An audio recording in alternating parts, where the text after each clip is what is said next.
Estamos aqui desde o templo do Deus do Impossível e vamos falar com uma pessoa. Qual é o seu nome?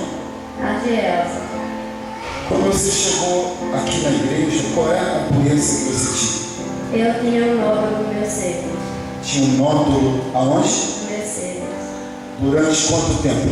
Tinha 14 anos. Agora eu tenho 26. Desde os 14 anos você tinha esse nódulo. Você foi ao médico? Foi ao médico, sim.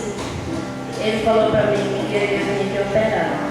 Aí eu bati ultrassonografia pra saber como é que estava e também bati tudo no coração tudo pronto pra me operar. Já ia operar. Já ia operar. Mas você estava desesperada. Por quê?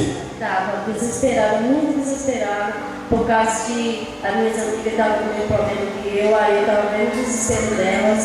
Aí eu vi que eu ia ficar daquele mesmo jeito. Uma amiga sua tinha o mesmo problema que você, era câncer. Era câncer. Câncer? Câncer. Quem está ouvindo, gente?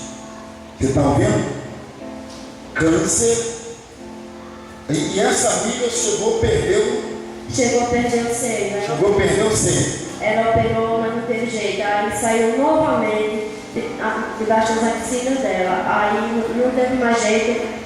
Aí o médico ela já está desenganada e tudo, porque ela não tem mais cura. E era o mesmo problema seu. Ela falou pra mim que começou tudo sem doer, pequenininho, aí ela nem se importou. As amigas minhas falaram pra mim, eu ia ao médico e eu não importava. Aí o médico falou pra ela, se você tivesse vindo antes, ia ter cura, mas você não veio. O mesmo problema dela era o mesmo problema seu. Você já estava preparada para operar. Era pra me operar.